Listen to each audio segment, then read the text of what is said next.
Hello, Foreign Entanglements viewers. I am Dr. Rob Farley from the Patterson School of Diplomacy and International Commerce at the University of Kentucky. And with me today is somebody who's a familiar face for blogging heads viewers, but probably not for Foreign Entanglements viewers specifically, Freddie deBoer. So, Freddie, why don't you introduce yourselves to this to the new group, if there are any out there who haven't actually met you before. Hi, I'm Freddie deBoer, and I am a fourth-year doctoral candidate at Purdue University in rhetoric and composition, where I study literacy education and applied linguistics. I've written for a bunch of places online, mostly lefty journals, but I mostly write on my own website. Right. So what we're going to talk about, we're going to talk about a few things today, but one of the things that's sort of starting out this conversation is sort of questions of interventionism versus non-interventionism in American foreign policy, and the tensions between sort of the tensions and opportunities with respect to sort of a practical reasoning approach to this and a more ideological approach. And this comes up particularly interesting because we live in an environment right now where a lot of what in the 1980s would have been called sort of hard-minded, realist, non-interventionist, but still sort of realist Cold Warrior types in some sense, are now occupying a space on in terms of their advice that is very similar to the space that has traditionally been occupied by the ideological left. So, I mean, I guess, why don't you sort of start by giving your thoughts on sort of how we've gotten to that space and what that looks like right now? Right. Well, I mean, I think one of the first things is it's amazing how many foreign policy conversations I have with bright and politically motivated people who think that the spectrum runs from neoconservative to realist, you know? Right. And just like the degree to which that framework has dominated, certainly since the Cold War. It is strange, but to me, this sort of marriage of convenience that has been happening recently between certain strains of conservative realism and left-wing non-interventionism simply comes from, in a very non-ideological sense. It seems to me that the problem with the United States' foreign policy right now is a problem that stems from getting too involved in foreign conflicts and then having those conflicts coming back to bite us again and again and again in what I would call very predictable ways. And even from a completely kind of non-ideological and without even talking about the morality of some of the things we do, if you just look at the history, you know, I mean, if you just look at the history of the Middle East, say post-World War II, right? And there's all these traditional sort of lines of historical argument where you look at things like Iran, right, where you just say, okay, we deposed the Shah we deposed Mossadegh and reinstalled the Shah for our buddies in Britain. Okay, well the Shah was a brutal dictator. That creates the conditions. I mean, inarguably helped link the conditions that made the revolution possible, right? The revolution causes a lot of problems for Americans, or funding and arming the Mujahideen in Afghanistan because they were opposed to our enemies in the Cold War. And right now, it just seems to me that in sort of the post-Cold War world, the security challenges to the United States are generally and largely problems of getting involved in regional conflicts that inevitably cost us more than they give us in terms of gaining security, and are almost always the rationale for doing it is because of something that we did before. Right. And there is, I think, a distinction between sort of the realist people we're talking about. I think sort of names we're throwing out here would be like Stephen Wall, John Mearsheimer, especially Daniel Larison, who's been on the show before, who sort of think about this as a management problem, right? That it's a problem of trying to manage things which are effectively unmanageable, right? And so any action is going to produce unexpected behavior that we are simply not prepared to. And this is sort of the crux of the realists' disagreement with both the neocons and the liberal internationalists, right? Both the neocons and liberal internationalists are deeply interested in managing the world, right? They're managing it in different ways. And the realists are saying, look, you just can't, right? You can't manage the world in the way that you're trying to, and it's inevitably going to produce negative effects.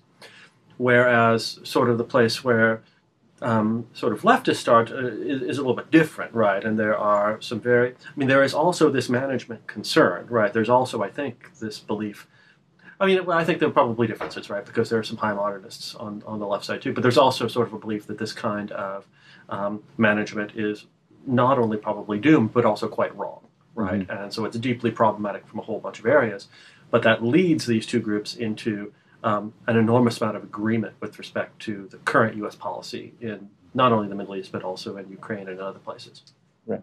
I mean, one thing that I would hasten to point out, and this is a point I think of, has been a sort of genuine sort of policy disagreement between realists and leftists, if we're looking for that, is, right. A sort of classic realist thing to do is to support a bad guy who's a stable bad guy, right? I mean, the support for brutal dictators who maintain stability, that has been a kind of a classic motif of the realist right. To me, like that's an example of how often there's been a kind of hidden incoherence in a lot of what the realist right calls for, because the support for those dictators also comes back to bite us in the ass. I mean, right. I mean, just look at like a lot of these sort of degrading countries, like degrading regimes that lead to these regional conflicts, like in Syria.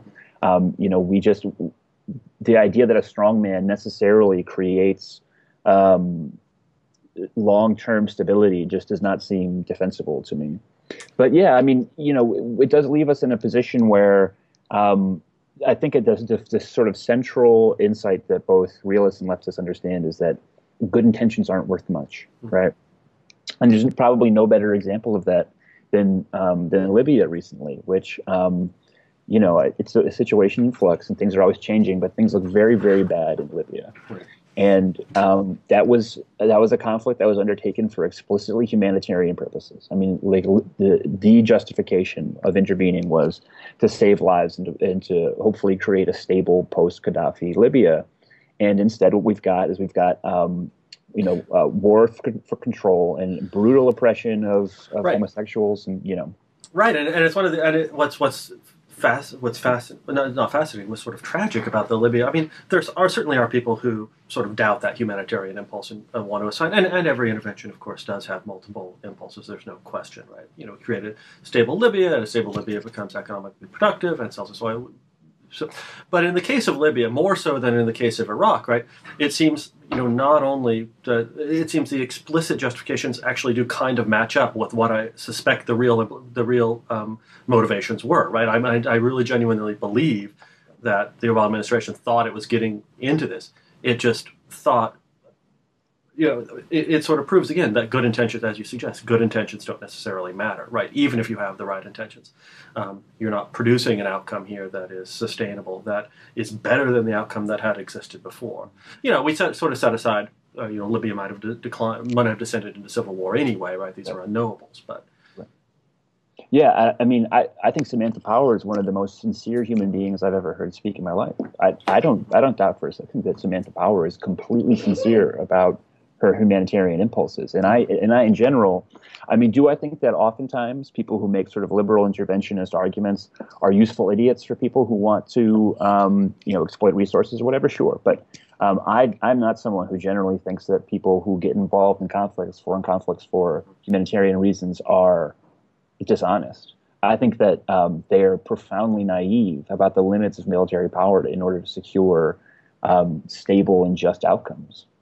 Right. They understate the deep complexity of the societies that we are intervening in. They're not alone in underestimating those complexities and underestimating the sort of ability of tools to manage those complexities.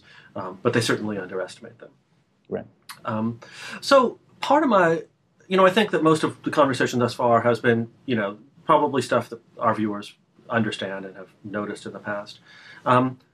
One of the things I want to get at in this conversation is to break this apart a little bit and try to, take what has been this artificial marriage between your kind of right realists and your more ideologically left, and try to suss out the differences in these, and try, in some sense, kind of what I'm interested in is sort of how can we as Americans, or we even as Europeans, think about a practical left foreign policy, think about a practical left defense policy, which is not liberal, not just liberal, right, but genuinely left, right, genuinely stemming And and one of the questions that I don't know if I posed this to you exactly, right? But should there be sort of a left way of viewing the collision or the competition between air power and sea power, right? Mm-hmm. Does anything in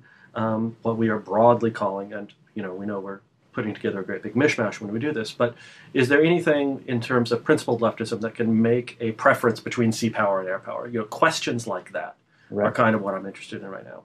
So, I guess starting out, what would you say are really the divergences between someone like yourself and kind of like me and somebody like Larison? Well, I guess one of the biggest things is recognizing in the long term, this is a big can of worms, but recognizing the illegitimacy of the nation state as as a moral unit, recognizing that it's not going away anytime in my lifetime, but understanding the historical antecedents of it, and recognizing that we've got these structures that we have invested with incredible amounts of practical and political power, but that we also have invested with a sort of emotional and symbolic power. Right. And that the way that we do that has created the conditions that make democratic polities more likely to want to go to war, right?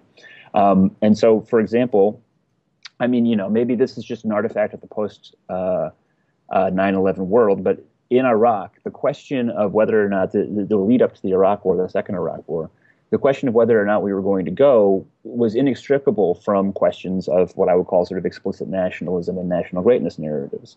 And that's kind of part of the point of the nation and part of the point of patriotism, right? The interesting thing is that the use of the nation as I guess I should probably just to be for coherence sake. So there's the traditional sort of academic division between a nation and a state and a nation state, right? So the Jewish people were a nation before 1947, right? The Jewish people were a nation before there was the modern state of Israel. The Kurds are a nation right now, right? And that's even a better example, actually. I think the Kurds than the Jews, but exactly right, perfect example. And the state is the sort of formal governmental structure. And the nation state is the attempt to make inextricable in order to sort of the concept of the people from that governmental thing. So, and what that leads to, I guess one of the things that I think is most important for people to understand is there's no secret about the fact that modern sort of patriotism and investment in the nation state was produced with a very explicit motivation of making it easier to go to war, right? So Napoleon was someone, you can read Napoleon's letters, you can grab a book, and you can talk, and you can see him talking very frankly to advisors and generals about the fact that he needed to create, to help contribute to the notion of the French nation state in order to get guys to march into Russia to fight a battle they didn't want to march, right? They didn't want to fight. And so I think one of the most important things is, I think someone like Larry, I don't want to speak for Larison, but I think for a lot of... It's an invented thing, but it takes on a life of its own, right? Once the French invent nationalism, it sort of, you still see other polities attempting to invent their own nationalism, but it also comes even when they don't want it, right? It's almost a sort of you invent it and then you unleash it upon the world, and then it sort of goes around forever. And there are some cases in which we can even say, look, we kind of wish this place had more nationalism, like Iraq or somewhere like that, right? Where you could potentially draw some positive aspects from some sort of national self-identification rather than sectarian self-identification. But I'm sorry, I go ahead. No, I'm sorry. Yeah. So think about it this way. Suppose you're in a football league, right? If you're the only team without a uniform and you're the only team without a playbook, right, you're going to suffer for the lack of that in the sort of rules of that game, right? This national impulse is effective at doing, what we're saying it does, right? And I don't deny the fact that in unstable circumstances, like in post-Saddam Iraq, Iraqi nationalism could be used if it was stronger to maybe recreate some of this civil society that you need to make a country run. It might be able to sort of use it to rebuild infrastructure and to sort of generate a productive bureaucracy. But I think in exactly the way that you're suggesting, in a sort of community of nation states like in the modern world, if you're the person who doesn't have that, like if you're a group that doesn't have that zeal and doesn't have the sort of organizing power of that, you can suffer in that competitive enterprise, just like you would if you're a sort of a football team that doesn't have uniforms or a playbook that you play by. And so it's a classic example of the sort of thing where your country can't be the first one to get out, right? Like, you might think this is a raw deal and I don't like it, but you can't be the first one to abandon it because of its organizing power and its ability to get people invested in conflict. Does that make sense? Yeah. I mean, I wonder, I'm sort of now thinking about the early Soviet, the struggles that the early Soviets went through with respect to exactly these questions, right? Where, and they Trotsky's sort of offhand remark that what do you do with the foreign ministry is issue a few proclamations about the unity of the proletariat and close the place down. And of course that didn't happen because you have to play the game. Right. But also sort of in the early Soviet Union, right, there is exactly this kind of, and I think fully appropriate, suspicion of nationalism, and a suspicion especially of how nationalism had been constructed around sort of both the Tsarist loyalty to the Romanovs, but then also around ethnic lines, right? That both of these were appropriately to be viewed with suspicion. And then there's a Soviet effort to, the Soviet effort is not, it's not necessarily to eradicate that entirely, although it's very suspicious about it, but there's also an effort to, and some thoughts on this, right? We are suspicious of how the nation state has justified itself thus far. Can we come up with alternative logics by which we can create an identity that is sort of less susceptible to the poisonous effects of nationalism, that would nevertheless sort of provide the things we want in the nation state, right? And I think, some people call this civic nationalism or whatever. That doesn't really work out necessarily in a lot of cases. But what if we did sort of rearrange the logics of nationalism, the logics of identity? Well, so I think a text that I think one of the most remarkable and important texts of sort of the 20th century in terms of American politics is the speech that Woodrow Wilson gave to Congress asking them to go to war in World War I. And I think it's important for sort of historical context. Wilson campaigned, saying that he would not get us into World War I. I mean, it was an explicit campaign promise. And within 6 months, he was making the case for us to go to war. And you can contrast that with the Bolsheviks who, everything else aside, they said, we will get us out of World War I, and they did, right?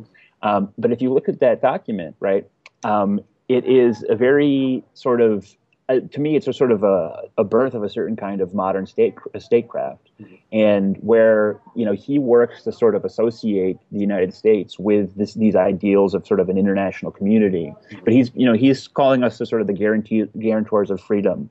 And so it's not simply that the state, it's not simply that the nation state is a way to sort of impose sort of a unity on people, but that you can create sort of nationalist myths that didn't exist before and sort of say, this is the justification for which we work for all this stuff. The United States is the guarantor of liberty against despotism, in the Kaiser's despotism and things like that. So if we're going to sort of build, so if you also look at your example of in the same time period of the Soviet state, right? This is all bound up in kind of economic questions as well, like socialism in one country. But it does get back to this question: how do you make yourself the only internationalist country, right? In a world of sort of rapidly congealing nation states at the time, how are you the one to opt out? And of course, they couldn't opt out. And in the long term, they became one of the most militarily aggressive countries in the world, right? And they undertook a campaign of explicit conquest in a lot of parts of their sort of the nearby territory because it doesn't work, right? It's difficult to opt out. And so right now, I don't know how a nation, right, could become the sort of non-nation state nation. But I do know that simply observing nationalist rhetoric anywhere, it tends to have far more negative consequences than positive, you know? Right. So I think then this is actually a really good start, right? One of the starts is that we are to be suspicious of national narratives. We are to be suspicious of exceptionalist narratives, right? And this is actually a pretty big debate, right? I was thinking about how concepts of American, or in the case of Russia, certainly Russian exceptionalism, play into foreign policy aggression. But we still have to play the game, right? We still have to kind of be there and kind of, manage our relations with other countries and so forth. And that requires, having some sort of, it requires having the trappings of the state, right? Including the external organs of the state, which are, broadly speaking, a Ministry of Defense, military, and so forth, right? And sort of thinking about how those come together. Right. And so, to go on to the next step then, I kind of conceived of, I wrote a book on air power. And I kind of conceived it's abolish the Air Force, grounded, abolish the Air Force, which everybody on this show has heard lots of times because I've talked about it lots of times. I sort of not explicitly, but certainly in the back of my mind, considered this to kind of be an anti-interventionist document, right? Built on the logic that air power is sort of, almost by its nature, when you create it in certain bureaucratic lines, is sort of kind of inherently interventionist, right? And therefore is inherently problematic. In terms of leading us into bad interventions and so forth. But one of the things that I kept thinking about when I came up with this, and this returns to this sort of left versus realist logic, is, were you to start off, even with this kind of suspicion of the nation state, and, how would you come up with the military? How would you organize your external defense in sort of the least problematic way possible, granting that we're going to be suspicious of exceptionalist and nationalist narratives? What advice could you give to somebody to say, look, this is the best way to organize your defense if you are sort of operating from broadly left principles, right? And another way of phrasing it, which I think I phrased it this, right? If you're a small European leftist party or a small Canadian leftist party, what else do you say besides let's give less money to defense, right? What do you say in terms of this is what our defense should look like after we've given less money to defense? So I guess, the short answer is I don't know, and I'm going to concede that this is all going to be pretty weak tea. So I think that we're sort of in uncharted territory, right? I suppose we could have like some Swedish party platform in front of us if we'd done our homework, but we haven't. So. And the other thing is, part of what makes a question like this so difficult is that organizations like NATO make it very difficult to sort of assess. There's plenty of European countries that have very limited sort of military spending, but of course they're part of this much larger organization that, if push comes to shove, that's going to represent their military interests. And so one of the problem is that, when we look at sort of some of these, or even less explicitly, but just as importantly, if you look at South America, which everybody knows, if any foreign power from outside of South America tried to invade a South American country, the United States would go to war, right? And so you have this, it's the realm of the possible is hard to define, in part because the United States and organizations like NATO have been around for so long that we don't know what it's like to have a world where you get to sort of make your own foreign policy. You know what I'm saying? Right. You never could, right? Foreign policy is inherently dynamic and strategic, right? So, yeah. Right. But I guess just the size of these networks and the ability, and also just the ability to project power so quickly and so potently, I think makes it hard to sort of even imagine sort of a left wing. So one thing I would say is, one of the real differences between someone like myself and a sort of more liberal, even a liberal dove, is I'm much more distrustful of concerts of nations like the United Nations than NATO, right? Like, I have built in sort of skepticism of internationalist organizations, because the liberal attitude is, well, if we have an organization that is made up of many different nations, then various different interests will sort of work together, and the overall impact will to limit the use of force. But to me, it's, because I see sort of nation states as being inherently legitimate, and because I think most governments are corrupt governments, I don't have much more faith in a concert of corrupt governments than I do in a single individual corrupt government. Right, and this is unsurprising. The concert language is very apt here, right? Because the concert of Europe, which follows the French Revolution, is explicitly designed around the project of keeping the people down. Right? It's not so much let's ensure international cooperation. Let's ensure the cooperation of these royalist governments so that we don't have another French Revolution. Right. And this is why, I mean, I'm not, I don't know, I'm kind of a mess when it comes to gun control. But I have some lefty friends who are very much opposed to gun control because they want to sort of keep alive the notion of internal unrest. But I think that, like, it's setting aside the issue of how you control your guns, like the notion of like the United States, the people of the United States being able to violently overthrow the currently existing state, I think is just, I mean, that's just a fantasy. And so one of the things that you have... a few guns being owned isn't going to change. You know, if that happens, it'll happen. A few guns being owned isn't going to change the right. outcome. And the thing is in the contemporary world, as like, you know, you're talking about this concert of democracies, you've removed that sort of armed internal resistance in a state like the United States is off the table in a way that it's clearly not in places like Syria or Iraq. But just, you know, to get back to your question, I would be very, very careful about what kind of sort of explicit mutual defense agreements I would get into, because those sort of things can sound like a really good idea. Hey, we're just going to sort of look out for each other's interests. But what you see with things like the NATO intervention in Libya is the notion of mutual defense becomes this amoeba that just the definition of what it means to be mutually responsible for each other grows and grows and grows. And so you reach a place where I'm not sure that I ever read a national defense sort of justification for Libya, where, I mean, that just simply didn't exist. Nobody thought that war was going to be taken to the shores of Italy or France, right? But that, I mean, you had some of the things you always have about, oh well, but if there's uncertainty here for a long time, then you'll have terrorist camps, blah blah blah blah blah. But you know, and as we see now, I mean, it's hard to imagine a situation better for breeding terrorists than Libya right now. But I guess that's hindsight. So I think one of the things is just to the degree that's possible, don't get yourself don't become required by treaty to participate in mutual defense through bodies that can decide for you what that mutual defense is. In other words, have a very limited and clear definition of what kind of responsibilities you have towards defending your parties that you have explicit treaties with, because the default state of that sort of thing is to be more aggressive, not less. And I mean, and this is one of the things that the debates that I get into with liberals all the time. They say, well, how do you have such a negative opinion about the United Nations? It's, that's an organization that can help reduce conflict. And I say, actually, if you study the history of the United Nations, it's not actually that good at keeping us out of conflicts. And by the way, when we don't get the United Nations approval, we just go anyway, so, right. So that's one thing that I would do.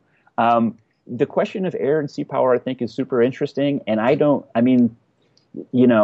guess I just don't feel confident enough in understanding those dynamics. I know something like everything that's happening in the South China Sea is something where, I'm not even sure how I can formulate an opinion of China's increasing aggression, Right. Well, let me throw this at you, because I think that this is sort of one area in which we'll set the air power one aside, but in which sort of there is sort of this a sort of almost a head-on conflict between how sea power people think of sea power and how leftist people think of economics. Right. And the primary, back to Mahan, 19th century, primary justification, and even before sort of this is made explicit, it's found implicitly in British policy. The biggest justification for sea power is sort of the maintenance of the maritime commons that can be used by private actors for free trade everywhere, right? And so if you read the documents in the Navy, it's very clear, right, that one of the big things the Navy is supposed to do is reduce transaction costs, right, make it so in the 19th century version, the fruits of empire can flow into the metropole, or in the 21st century version, so that private individuals here, there, and everywhere else can contract with one another and can engage in productive capitalist activity, right? That is, at least in some ways, really at odds with a lot of different left interpretations of the economy, and is also sort of, I think, in accord with what a lot of left arguments about what's wrong with the modern economy sort of say on, right, that this is something that enables capital mobility, it enables exploitation around the world, right? This particular functioning of the maritime commons is really, and I don't think they ever quite put it in this way, but you could put it in this way, right? That it's about free trade, and free trade is not necessarily as an unalloyed positive. Right. And by the way, like just to reference that speech by Wilson again, that's a perfect example of. I mean, he goes out of his way to say that the problem with Germany is the U-boats are sinking these ships and making making free trade with Britain and France impossible. As if that's something that the Germans would continue doing if the war ended, right? You know? Right. Exactly, they were doing that for a reason during the war, not for fun. Right, yeah. So I guess to sort of make explicit some of the left critiques that you're making, I mean, one of the big sort of critiques of the global capitalized economy right now is that sort of in contrast to what we talk about when we talk about a globalized economy, we talk about free trade. In fact, there's very different sort of conditions between nations, and that economically. And that actually serves the purpose of capitalism, because what you need right now is you need a consuming class and you need a producing class. So if you look at the relationship between the United States and China, right? The United States famously had its manufacturing labor pool collapse. We actually always kept making things. It's a myth that we don't make things anymore. But certainly the labor pool collapsed in terms of the numbers of people it was employing, and tons of those jobs went to places like China, right? And why did those jobs go to places like China? Well, China has a much lower standard of living. China has much less in the way in terms of workplace protections for workers. It has much less in the way of environmental regulations. So what that means is it makes it much cheaper for you to be able to produce. And then on the state side, you have the sort of consuming class that buys these, and the sort of the back and forth of that is where you sort of generate capital and generate growth. And so in contrast to the sort of notion of globalism as being a great leveler where we all become equal, in fact, part of the point of globalism is that things are unequal between different countries, and you need to have the ability to sort of exploit that difference. Now, I don't want to get on a tangent, but I mean, the basic problem with the world economy right now, one of the major basic problems with the world economy is that consumers are also workers, right? And so, we've had this enormous problem in the United States with an inability to sort of increase the wages for our workers for 30 years in real terms, and that means that we had to buy all these Chinese goods on a wave of debt from mortgages and whatever. Okay, so yeah, in the sense that the idea of maintaining naval power is to sort of protect that the waterways, which are sort of make that sort of thing possible. I guess it's number one, it's a question of trying to understand what is possible in terms of not doing something. By that I mean, air power is also important for sort of air commerce is also important for the global economy, right? And we have a massive infrastructure to sort of ship things by air. I think it's fair to say that we don't have an equivalent sort of role of air forces in protecting the skies, right, that we do in terms of naval power in protecting the seas. Right. And you could ask, well, why is that? Is it the sort of the technological or resource hurdles? I think it's possible to imagine a world in which countries are able to sort of patrol and protect their waters without having to create what is it? The Nimitz? Like, what's the biggest Nimitz class aircraft carrier? The Gerald Ford is the next class, but nobody's ever really going to run with that one because it's too boring. Right. So yeah, the Nimitz sounds much cooler. So it's a sort of question. I mean, I would look at it almost like in the question in terms of police militarization, right? Like, I'm not a big fan of aggressive police action, but I do think that it's appropriate for a cop to have a revolver. The question is does he need that MRAP, right? Like, does he need? Right. And so it's a similar question when it comes to protecting commerce. I mean, if the idea is really to protect commerce, right? Do you really need to invest on that level with your, just giant, amazing naval capacity? I guess that's not a very coherent answer. No, I think that's actually, that was generally along the same lines, right? I mean, and you can sort of go beyond just sort of just protection of the commons, and you can expand in good ways the notion of protection of the commons to things like and you should have a Navy that is, capable of conducting rescue operations in Haiti, hopefully without the cholera, right? That's capable of, supporting relief operations after the Japanese tsunami or the Indonesian tsunami, right? Both of which are sort of almost universally recognized as things that went very well and that were basically unproblematic, right, in terms of the use of military force. Right. And so, and not only that, right, I think that there are a lot of European countries where you do have, this sort of accords with my empirical sense too, right, because there are a bunch of European countries in which you have influential leftist parties that have constructed their navies in particularly this way, right, around frigates, patrol boats, relief boats, and so forth, rather than, and it's not the only reason they built them this way, but it's one reason they built them this way, rather than around sort of high-order, high-end war fighting. And so that actually, that's sort of, coming into the conversation, that's kind of the idea that I had too, that at least in sort of defense policy, this was a direction where people would go. Can I ask you? Yeah. Why is it so, and it's not impossible, but why is it so hard to find, people who are really interested in military and defense policy who are also, generally speaking, on the left, right? You can find those people. It's just really rare. Is it the same sort of suspicion and concern about the suspicion about the nation state and the legitimacy of the nation state that the military is sort of ineluctably tied to, or are there other reasons, or just sort of cultural reasons within the United States? Yeah. So I guess look at a guy like me. I have old school lefties on both sides of my family going back generations. When I was a kid, we used to spend time in Indonesia because that's where my father's research was as a professor.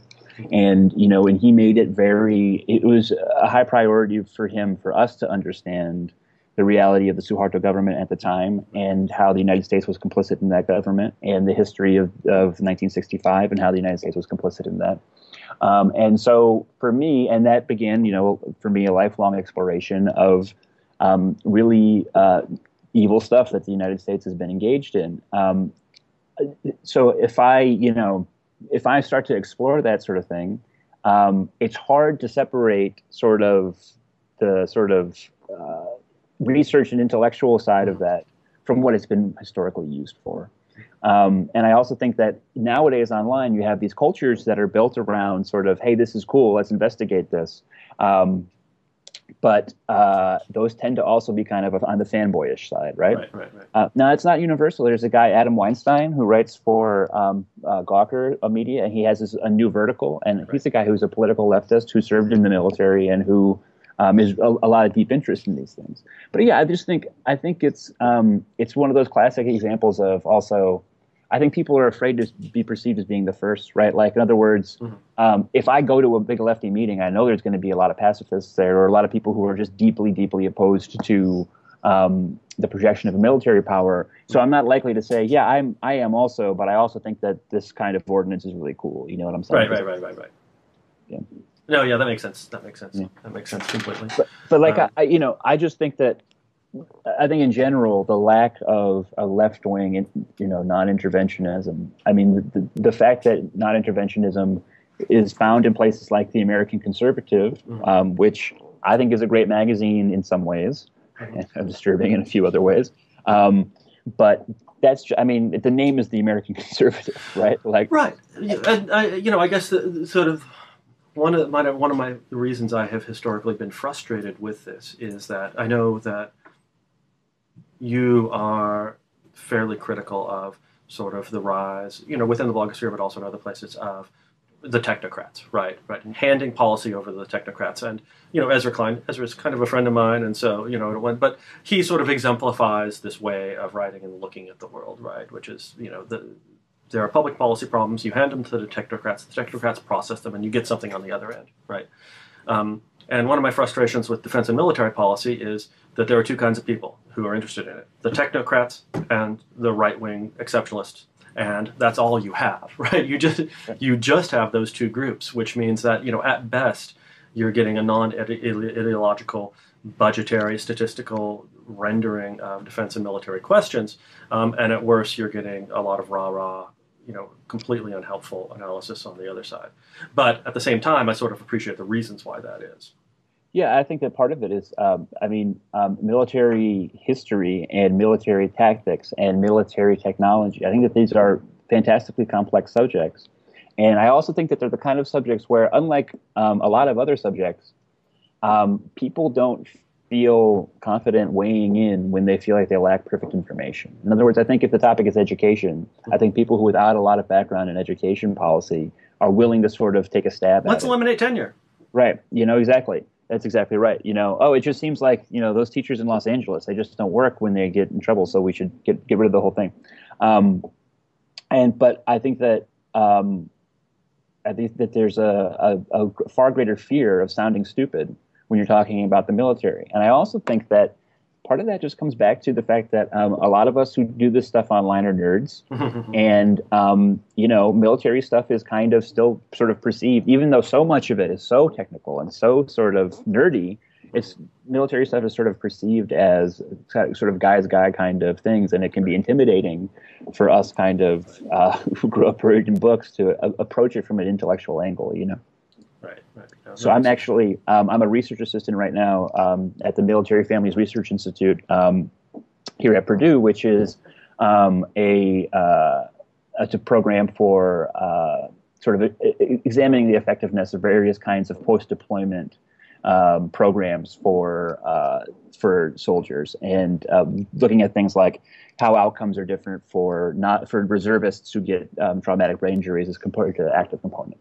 And when I first sort of signed up, and I'm just doing like research methodology and editing and stuff like that. But when I signed up, they sent me 14 PDFs of kind of basic military acronyms and military culture things. And I just think that for a lot of people, this is like an intimidating and kind of alien culture to them, Right. And it doesn't help that the members of the culture are often intentionally off-putting, right? That there's often a sort of deliberately exclusionary aspect to it.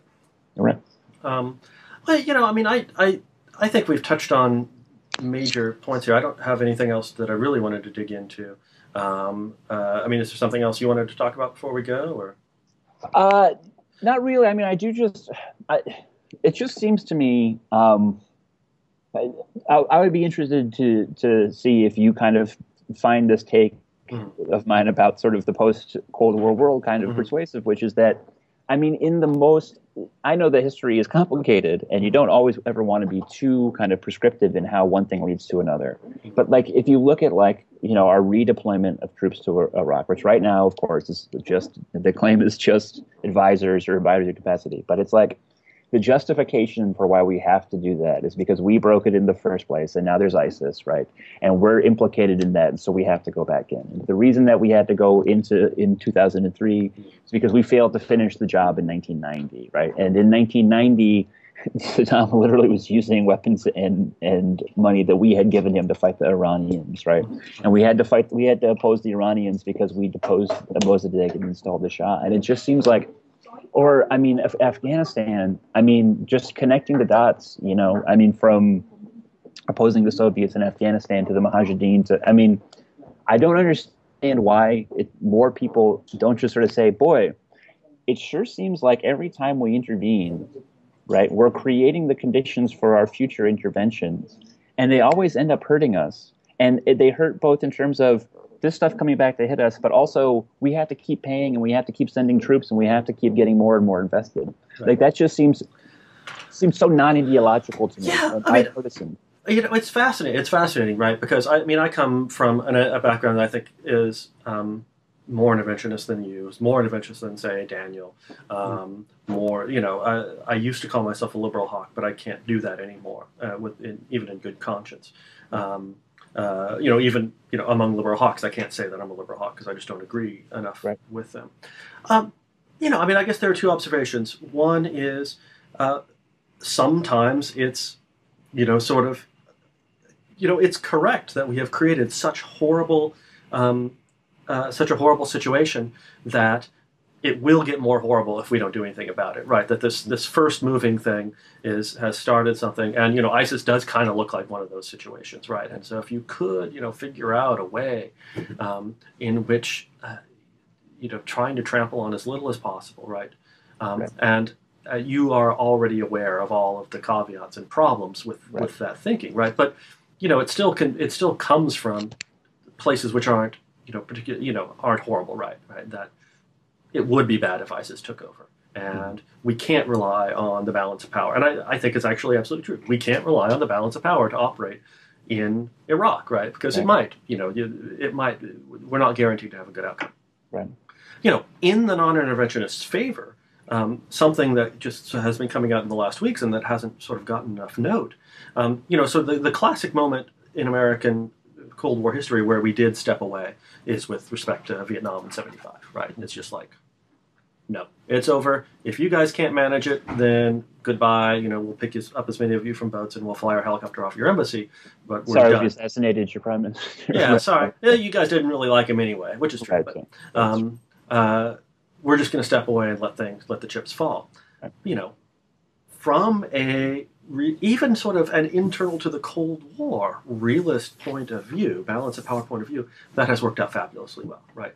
You could predict very easily that Vietnam would break with either or both the Soviet Union and China, which it did, right? And the Chinese and the Vietnamese fought a war, and now look who's selling weapons to the Vietnamese. It's us, right? They want to buy our helicopters and our stuff to fight the Chinese, right? You couldn't ask for a better outcome of that from a very hard-nosed, don't care about human rights, don't care what the regime looks like, power point of view. That works out perfectly for us. They took out the Khmer Rouge. I mean, right, you know what I'm saying? Like, so yeah, and we can wrap up, but so like with ISIS, right?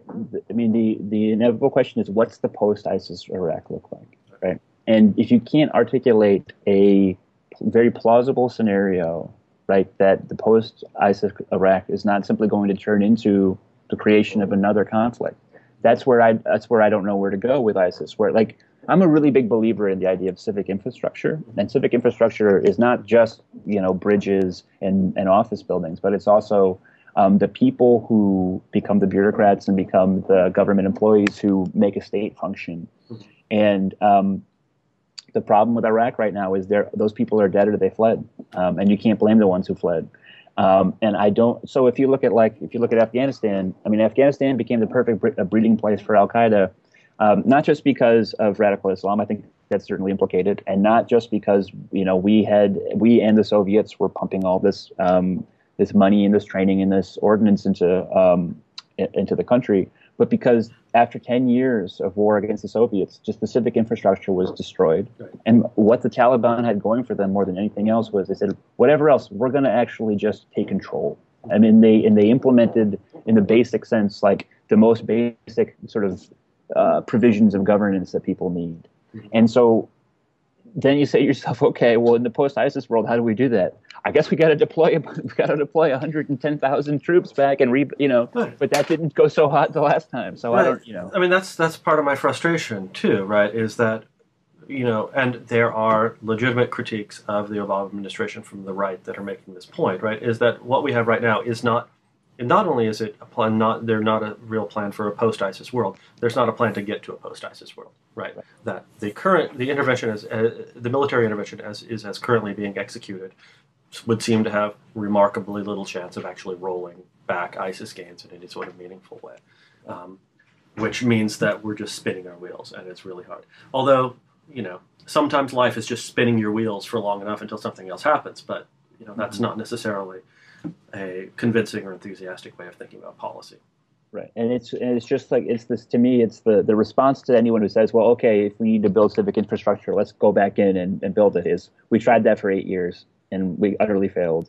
It's just like when people say we need to establish security in Syria. We had 110,000 troops in Iraq, and they slaughtered themselves, and people were slaughtered by hundreds of thousands. Right, like we tried that. We know that whatever our good intentions and however powerful we are, it doesn't work out. It doesn't work.